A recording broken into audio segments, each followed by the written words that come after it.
recent Skype call with a Dutch friend. We discussed her kids and their college experience in the Netherlands. Apparently, there had been protests on campus about costs and payments. How much are they paying now? I asked, gritting my teeth, preparation for the answer. Well, she said, it's now about 1800 euro a year. Wow, my friend's kids are going to some of the best universities in the world, and in the end, that education will cost them less than 8,000. Compare that to the US,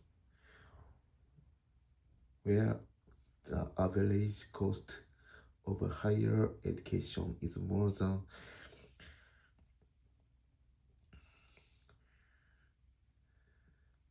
100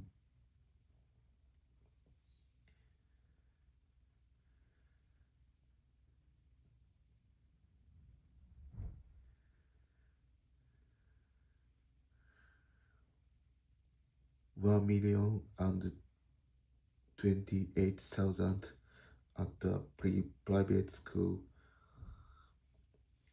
96,000 for out-of-state residents attending public universities, and about 40,000 for in-state residents at those same public universities.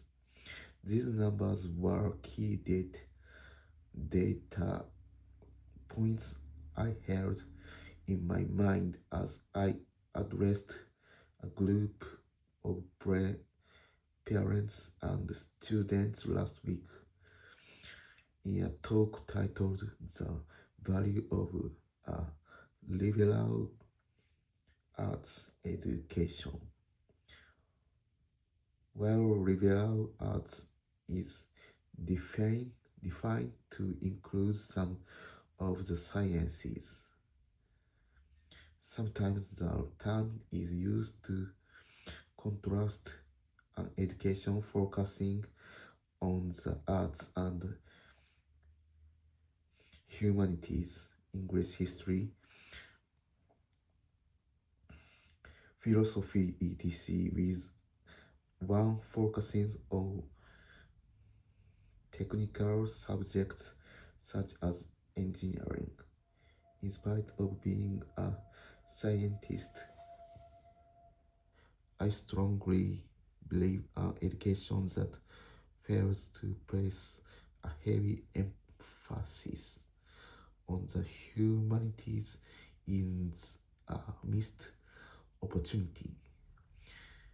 Without a base in humanities, both the students and the democratic society these students must enter as informed citizens are denied a full view of the heritage and critical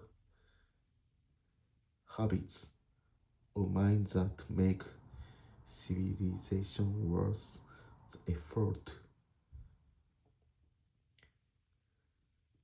There is, of course, another way to view the questions of whether a liberal arts education has value. It is to question whether college should instead be seen as some kind of higher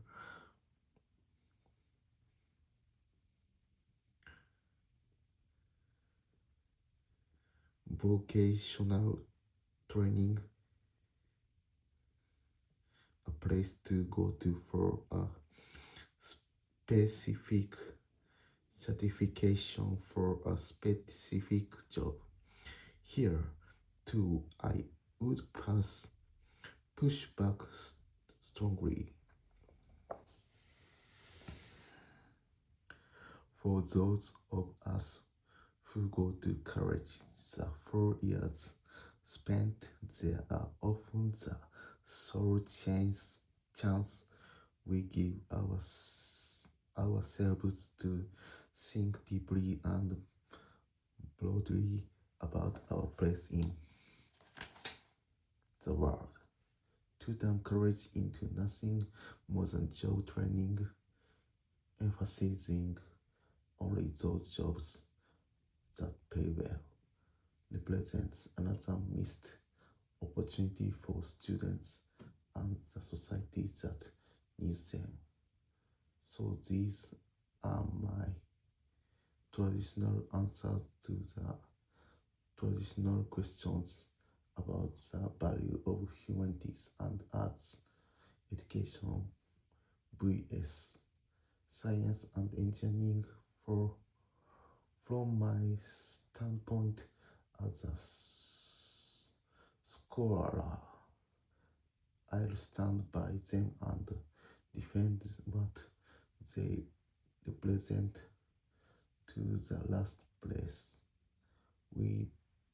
But the world has changed, and I believe these answers are no longer enough. It's not just the high cost of courage that alters the equation. It's also vast